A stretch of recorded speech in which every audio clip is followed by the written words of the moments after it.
হঠাৎ যদি আজরাইল হাজির হইয়া যায়, আজরাইল আলাইহিস সালামকে যদি আল্লাহ পাঠায় দেয়, আর আজরাইল আইসা যদি দেখি তোর হাতে নাচ গানের মোবাইল, তুই বসে বসে নাচ দেখতেছো, গান শুনতেছো, আজান হইতেছে, তোর গানের আওয়াজ বন্ধ হয় না, তোর নাটক বন্ধ হয় না, কত মেয়ের চরিত্রের উপরে আঘাত করতেছো, কত মানুষের জীবনটাকে দুনিয়ার থেকে বরবাদ করে দিয়েছো।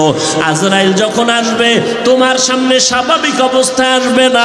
আল্লাহর নবী বলেন এই গুনাহগার নাফরমানের সামনে আজরাইল এমন বিকট আকৃতি ধারণ করবে, মাথা আসমানে, পা জমিনে, এক হাত মাশরিক আর এক হাত মাগরিবে, চোখগুলো নীল নদের মতো বড় বড়, দেখিয়া ওর কলিজা উল্টায় যাবে, পাগলের মতো হয়ে যাবে।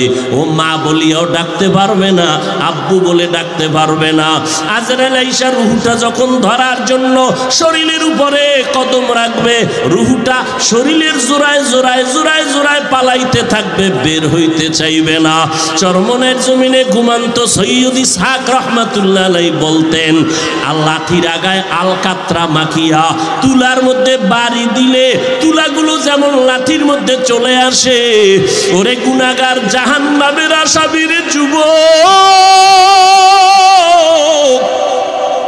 আজকে গুনার মজা পাইয়া, আজকে তুমি আমি টুপি মাথায় দিই, তোমার পায়ে ধরলাম, তোমার টুপি মাথায় দিতে ভাল লাগে না, তোমার কপাল এত খারাপ, নিজেও দাড়ি রাখতে পারো না, যারা রাখে তাদেরও পছন্দ করো না, নিজেও নামাজ পড়ো না, যারা নামাজ পড়ে তাদেরও পছন্দ করো না, এত কপাল পোড়া তুমি কেমনে হইলা, নিজেও হালাল খাও না, যারা হালাল খায় তাদেরও তুমি পছন্দ করো না। আজরাইল যখন রুহুটা টান দিবে, সাথে সাথে শরীরের রগগুলো সিরিয়া রুহুটা হাতের মধ্যে চলে যাবে।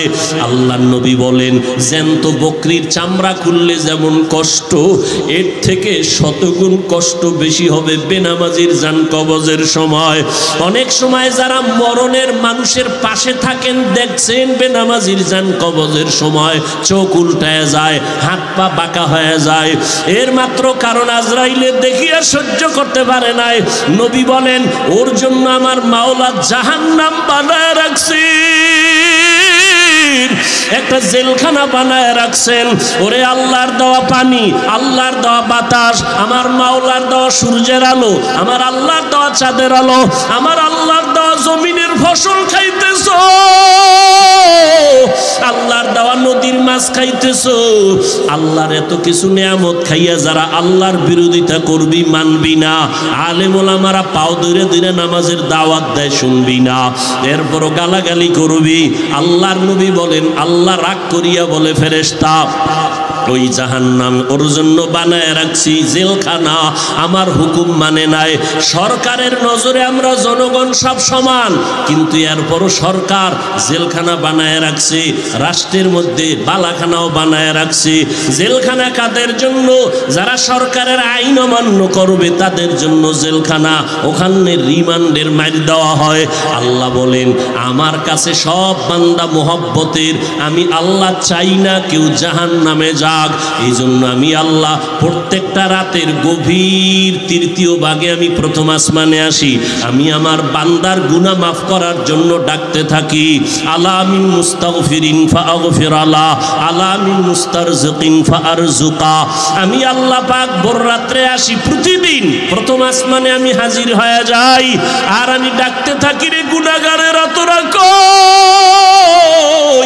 ওরে শয়তানের ধোকায় পড়িয়া যারা গুনাহ করেছো, ওরে তোর 30, 40, 50, 70 বছর হায়াতটারে গুনাহে যারা কাটাইছো, শয়তানের ধোকায় নামাজ পড়তে পারো নাই, শয়তানের ওয়াসওয়াসায় গুনাহ করেছো, আমি আল্লাহ হাজির, আমার কাছে উঠি একবার আল্লাহ বলিয়া ডাক দাও। আমি আল্লাহ তোমার গুনাহ মাফ করার জন্য হাজির হয়ে গেলাম। ওরে দুনিয়াতে তোমার অপরাধ যদি একটা হয়, এক ধরনের মামলা। যদি তুমি অপরাধ 2 লাইনে করো, 2 লাইনে 2 ধারায় মামলা। অপরাধ যদি 3 লাইনে করো, 3 ধারায় মামলা। এইভাবে কারো বিরুদ্ধে 10টা মামলা 10 ধারায়, কারো বিরুদ্ধে 30টা মামলা 30 ধারায়। 30 ধারার মামলার জন্য 30 বার হাজিরা দেওয়া লাগে এবং রায় 30 রকম হয়। কিন্তু আমার আল্লাহ বলেন, বান্দা তুই জিনার গুনাহ করছো, ধারা একটা। তুই মা বাবার সাথে বেয়াদবি করছো, ধারা আলাদা। কিন্তু আমার মাওলার কাছে এই ধারা কিন্তু গণনা নাই। তুই 30 বছর 50 বছর 70 বছর গুনাহ করিয়া পাহাড় বানাইছো। আরে বান্দা, তুই যদি মাথা নত করিয়া একবার আমি আল্লাহকে আল্লাহ বলে ডাক দিয়া বলো, হে মালিক, আমার আমল নামায় গুনার গুনাহ, আমার গুনার কারণে হাত না পাক, আমার চোখ না পাক, আমার জিহ্বা না পাক, আমার অন্তর না পাক। আমার গুনার খবর আমার মা জানে না, আমার ভাই জানে না, আমার অপরাধের খবর আমার ঘরের কেউ জানে না। যদি আমার মা বাবায় জানতো আমি জিনা করি, আমার মা বাবায় লাথি মেরে তাড়ায় দিত। মা বাবা ভাই বোনেরা যদি জানতো আমি চুরি করি, আমার কেউ ভালো জানতো না। ও আল্লাহ, তুমি জানো, তুমি দেখছো, এরপরেও রাগ করিয়া পানি বন্ধ করো নাই, খানা বন্ধ করো নাই। গুনার কারণে রাগ করিয়া আমার সম্মানের চেয়ার থেকে তুমি ফালাইয়া দাও নাই। গুনার কারণে তুমি রাগ করিয়া বাতাস বন্ধ করো নাই। গুনার কারণে বেজার হইয়া তুমি সূর্যের আলো চাঁদের আলো বন্ধ করো নাই। ও আল্লাহ, আজকে আমি তোমার কাছে আসছি ক্ষমার জন্য।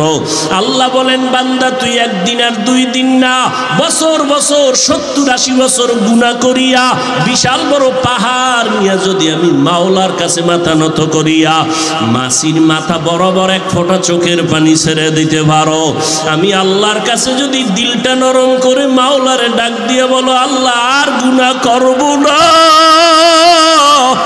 ওই জাহান্নামের আগুন সইতে পারবো না রে মালিক। ওরে ঘরের মধ্যে ঘুমাইতে গেলে মশারি টানায় ঘুমাই, মশার কামড়ে ঘুমানো যায় না। ও আল্লাহ, গুনাহ নিয়ে কবরে গেলে যে আযাব হবে সহ্য করতে পারবো না, কই পাবো মশারি? দুনিয়াতে সূর্যের গরম সইতে পারি না, রাতের বেলা সূর্য নাই তারপরও ঘাম আর গরম, ফ্যানের বাতাস দিয়াও আমার ঘাম কমে না, গরম কমে না। আর গুনাহগার হইয়া কবরে গেলে জাহান্নামের আগুন, ওই জাহান্নামের আগুনের গরম কেমনে সহ্য করব আল্লাহ? আমি সইতে পারবো না। ও আল্লাহ, জাহান্নামের আযাব সহ্য করতে পারবো না। একটা বেতের বাড়ি কেউ দিলে আমি বরদাস্ত করতে পারি না।